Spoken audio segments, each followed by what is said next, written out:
কি ঠান্ডা পড়েছে, কি ঠান্ডা। এই ঠান্ডার মধ্যে গরম গরম কফি খেতে ইচ্ছা করছে। এক কাজ করি, বোন বোন এ বোন, কি হয়েছেটা কি? বলছি আমার জন্য এক কাপ গরম গরম কফি করে নিয়ে আয় না রে, খুব খেতে ইচ্ছা করছে।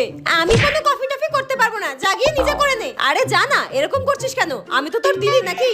শুধু তুই দিদি বলে করতে যাচ্ছি, নইলে কোনোদিনও যেতাম না। ব্যাং একখানা। গরম গরম কফি খাবো, নে ধর, দে দে দে তাড়াতাড়ি দে। হ্যাঁ এই তোকে না কতবার বলেছি কোনো কিছু রান্না করার আগে চুলটা বেঁধে নিবি। সবকিছুতে তোর চুল পড়বে কেন? হ্যাঁ, চুলটা বেঁধে নিতে পারিস না?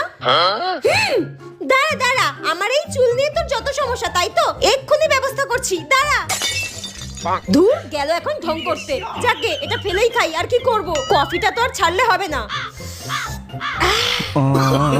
নে হয়েছে শান্তি।